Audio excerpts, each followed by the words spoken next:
Ruth Dyson. Mr Speaker, I'm pleased to follow the Minister, and I want to add my commendation to the Chair of the Health Select Committee, Paul Hutchison, who tries very hard, after he's worked out how to turn on his computer, to ensure that we do have a constructive working relationship within the committee, and I want to pay genuine tribute to that. This was certainly the case in regard to this bill.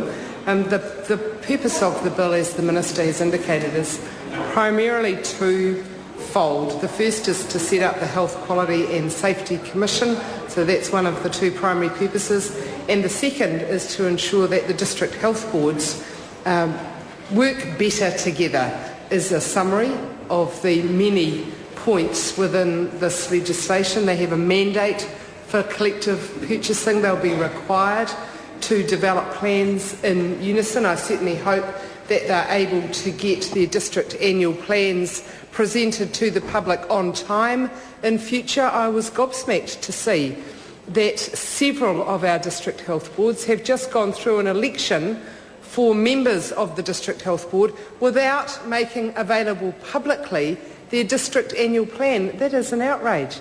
It is totally unacceptable that New Zealanders have to vote for a representative on their local district health board without knowing what their district annual plan for that very health board says. So I hope that this requirement for district health boards to plan together, which I agree with, I think it's sensible, is one which doesn't further restrict their ability to make public the district annual plans in a timely way. That has certainly been the case this year, Mr Speaker, and it's caused a lot of concern to people. Right from the very beginning of this process, we supported the introduction of the bill, we supported its referral to Select Committee for two reasons. The first is that the primary purposes which I have just outlined, the establishment of the Health Quality and Safety Commission, sounds good in theory, and we hope it is good in practice. And secondly, the mandate for better collaboration between the district health boards is something that no sensible person would argue against. So we supported the primary goals. But we also wanted to make sure that members of the public, particularly those who are intricately involved in working within our health system, were able to have an opportunity to make a submission. Members of the public often see things from a different perspective than those of us in Parliament do. One of my great interests at the Select Committee and through listening to the submissions was to look at what people thought the cost benefits of this legislation would bring. The Minister's very good at saying how many millions of dollars will be saved by various initiatives. In fact, he does it a little too often for his own good, because he's been caught out on many occasions exaggerating the amount of saving, and in fact in recent times he has got to the point of saying there will be savings when clearly there are costs associated with new bodies being set up. So I was very interested in what submitters had to say about the cost saving, and in fact that my concern about exaggeration of benefits was borne out by concerns by some people, and other people referred to the establishment already in the last 18 months of new bureaucracies such as the National Health Board, where I understand Murray Horn, who did an earlier report into our health system, is getting around $1,500 a day, which is quite a lot of money to be paid to do something which was already being done by the Chief Executive of the Ministry of Health prior to the establishment of the National Health Board.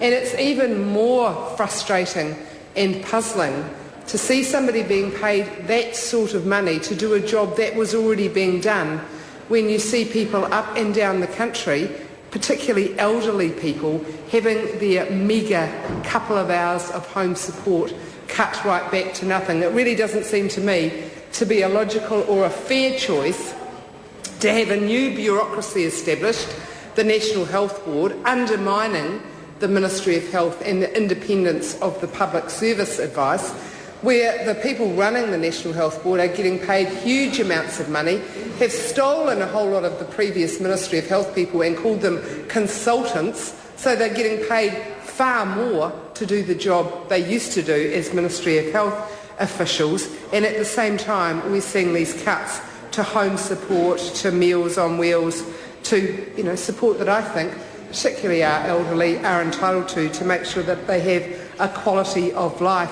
So there is that concern that was certainly repeated in the submissions about whether the cost-benefit analysis has been rigorous or has been political, and I would certainly consider that there is a large amount of political spin in whatever has been coming from Tony Ryle in that regard. Mr Speaker, I just want to move on to an area which the Minister briefly alluded to, but I feel warrants a bigger debate at this stage, and it will certainly be raised in the committee stages of the House, and that is the blatant move to remove the community voice as part of our health decision-making process. Clause 38 in the legislation actually removes the need for district health boards to consult on strategic plans. So the whole point of having a district health board which was representative and connected to its community, which had expertise in health governance, which was able to, because of the understanding they had of their community, use the strengths of their community to further promote better health outcomes within that community. Their voice has now formally been cut out. It's not just a consequence, it's not just a byproduct, it's not an unintended outcome of this legislation, it's a deliberate, considered move that the Minister of Health signed off on. Tony Ryle said Clause 38 should remove the voice of the community in District Health Board strategic plan preparation. Mr Speaker, I think that's wrong. I don't think that the community should have their voice cut out in that way. The Minister made some vague reference to, we'll make sure that people have an opportunity to contribute and we'll bring in some regulations. Well, Mr Speaker, very hard to see how regulations could be consistent with primary legislation, which they are required to be, when the primary legislation specifically removes the role of the community in the strategic planning process. So how can you have primary legislation which says the community will not have its voice, that's what Tony Ryle has said, the community will not have its voice heard in District Health Board strategic plan, but then in the regulations we'll have some process by which the community can contribute. I don't think that would be acceptable in the regulations review consideration. You can't have regulations that are at odds with the primary legislation, and if the Minister had a commitment to making sure that the voice of local people was genuinely heard, he would change Clause 38 and ensure that the processes that we have now were able to be continued. A number of organisations raised considerable concern about this breach of democracy in this legislation. I know the PSA did in their submission, as did the CTU and the Women's Health Action Trust, just to name three. But, Mr Speaker, it doesn't seem consistent with the spin that the Minister puts on his health announcements, that there will not be major restructuring, that the purpose of the district health boards, having elected and appointed representatives, ensuring the voice of communities is heard in making decisions about health that have an impact on those people. I think that's all untrue, Mr Speaker. I think it's just spin from the Minister, and this clause proves it. It's a deliberate and considered decision to take local voices out of health decisions. I'll be moving a supplementary order paper during the committee stages of this bill in order to rectify that, and I'd like to challenge the Minister to table the regulations that he referred to during his second reading speech, because I predict that National will, like sheep jumping over a cliff, vote against my SOP on the basis of what Tony Ryle has said, but I bet not one single member of the National Party has seen the proposed regulations. I would bet good money on the fact that not one single member of the National Party have seen those regulations, Mr Speaker, and it's just not credible for us to take the Minister at his word with regulations that will be at odds with the primary legislation unless we've seen them. Can I conclude, Mr Speaker, by just acknowledging you and